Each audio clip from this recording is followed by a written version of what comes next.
আজকের প্রথম খবরটা হলো শিলচরের নীতি সীমন্ত পীযূষের কুশপুতুল পুরালো যুব কংগ্রেস।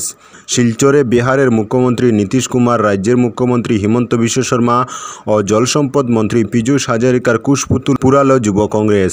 বৃহস্পতিবার কাছাড় জেলার যুব কংগ্রেসের কর্মকর্তারা শিলচর ইন্দিরা ভবন থেকে 3 জনের কুশপুতুল নিয়ে এক প্রতিবাদী মিছিল বের করেন।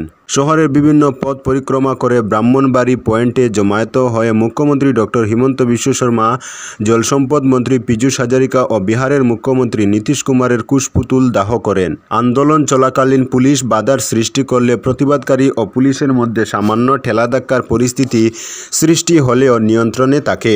সংবাদ মাধ্যমের সঙ্গে কথা বলতে গিয়ে যুব কংগ্রেসের কর্মকর্তা বলেন, 2024-25 অর্থ বাজেটে কেন্দ্রীয় অর্থমন্ত্রী নির্মলা সীতারমণ বিহার ও অন্ধ্রপ্রদেশের জন্য স্পেশাল প্যাকেজ ঘোষণা করেছেন, কিন্তু 2022 সালের ভয়াবহ বন্যায় অনেক বাড়িঘর ও কৃষি জমি নষ্ট হওয়ার পাশাপাশি অনেকের প্রাণহানি ঘটলেও বিগত 2 বছরের মাথায় সরকার শিলচরে কোনো ও ক্ষয়ক্ষতি প্রদান করেননি।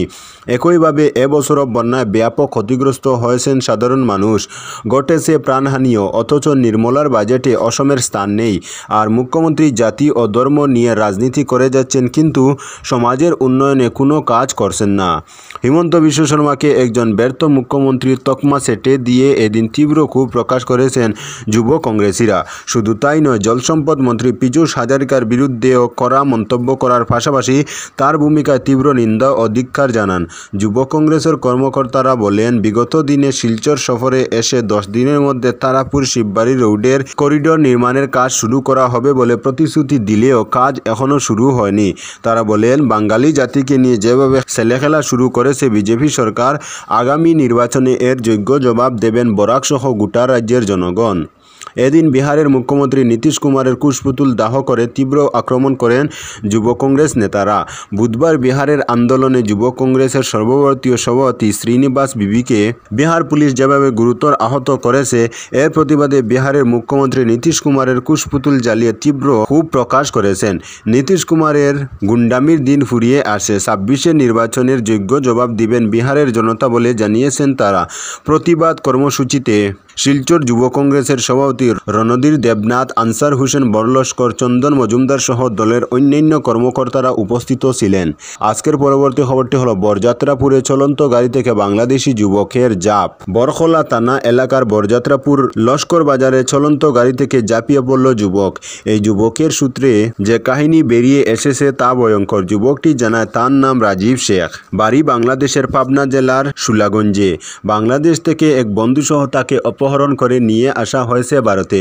কোনো অক্রমে সে গাড়ি থেকে ঝাঁপিয়ে পড়লেও তার বন্ধুকে গাড়িতে করে নিয়ে গেছে অপহরণকারীরা। বুধবার রাতে 11:15 নাগাদ বরযাত্রাপুর লস্কর বাজারে রাজীবকে হঠাৎ চলন্ত গাড়ি থেকে ঝাঁপিয়ে পড়তে দেখা যায়। গাড়িটি আসছিল কালাইনের দিক থেকে। রাজীব ঝাঁপিয়ে পড়লেও গাড়িটি না থেমে এগিয়ে যায় শিলচরের দিকে।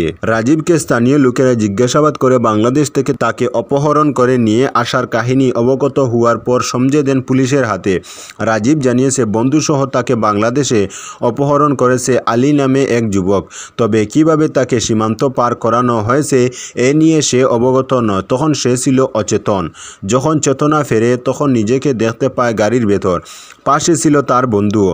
গাড়িতে ছিল আরও 4-5 জন লোক। সে ঝাঁপিয়ে পড়লেও ওই 4-5 জন লোক তার বন্ধুকে গাড়িতে করে নিয়ে গেছে। আজকের পরবর্তী খবরটি হলো, নিলামবাজারে দুর্ঘটনায় মৃতদের পরিবারকে আর্থিক সাহায্য আজমল ও কৃষ্ণেন্দুর। নিলামবাজার বেড়াজালে জাতীয় সড়কে গত মঙ্গলবার দুপুরে সংঘটিত হওয়া দুর্ঘটনায় মৃত পরিবারের পাশে দাঁড়ালেন বিধায়ক সহ বিভিন্ন দলের নেতারা।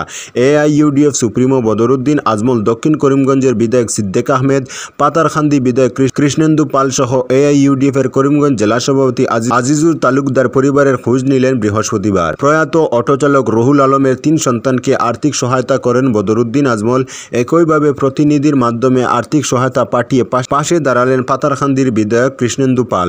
এছাড়া বিধায়ক সিদ্দিক আহমেদ জেলা শাসক মৃদুল যাদবের সঙ্গে কথা বলে হতভাগ্যদের মাথাপিছু 2 লক্ষ টাকা করে সরকারি সহায়তা পাইয়ে দেওয়ার আশ্বাস প্রদান করেছেন। এদিন AIUDF এর জেলা সভাপতি আজিজুর রহমান তালুকদার উদ্ধারের মাধ্যমে হতভাগ্য অটো চালকের পরিবারের সঙ্গে ভিডিও বার্তায় কথা বলে পাশে থাকার আশ্বাস প্রদান করেছেন। এআইইউডিএফ সুপ্রিমো বদরুদ্দিন আজমল প্রাথমিক অবস্থায় অটো চালক রুহুল আলমের অবুঝ 3 সন্তানকে শিশু সন্তানকে নগদ 60,000 টাকা পাঠিয়ে সাহায্য করেন। একই সঙ্গে পিতৃহারা শিশুরা পড়াশোনার উপযুক্ত হলে তাদের আজীবন লেখাপড়ার দায়িত্ব নেওয়ার প্রস্তাব দিয়েছেন আজমল। একইভাবে পাতারকান্দির দক্ষিণ কচুবাড়ির বাসিন্দা সব আপনজনকে হারিয়ে অসহায় হয়ে পড়া শিশু পুত্রেরও দায়িত্ব নেওয়ার প্রস্তাব দিয়েছেন তিনি। এদিকে পাতারকান্দির বিধায়ক কৃষ্ণেন্দু পালের পক্ষ থেকে হতভাগ্য চালক ও দুর্ঘটনার শিশু একই পরিবারের 4 সদস্য মৃত্যু হওয়া ব্যবসায়ী গুলজার হোসেনের বাড়িতে পৌঁছেন স্থানীয় বিধায়ক কৃষ্ণেন্দু পালের প্রতিনিধি দলের সদস্যরা। বিধায়কের পক্ষ থেকে গভীর শোক প্রকাশ করেন। বিধায়কের প্রদান করা আর্থিক সহায়তার রাশি পৌঁছে দেন। অটো চালক রুহুলের পরিবারকে একইভাবে আর্থিক সহায়তা প্রদান করেন। আজকের পরবর্তী খবরটি হলো 15ই আগস্টের মধ্যে প্রধান শিক্ষক পদ পূরণের বার্তা মন্ত্রী পেগুর। আগামী 15 আগস্টের মধ্যে প্রাথমিক বিদ্যালয়ের প্রধান শিক্ষক পদ পূরণের প্রক্রিয়া শুরু হবে। হাইলাকান্দিতে এসে বলেছেন রাজ্যের শিক্ষামন্ত্রী ডক্টর রনোজ পেগু। হাইলাকান্দিতে অসম রাজ্য প্রাথমিক শিক্ষক সম্মিলনীর 44তম দ্বিবার্ষিক অধিবেশনে যোগদান করেছেন রাজ্যের শিক্ষামন্ত্রী ডক্টর রনোজ পেগু।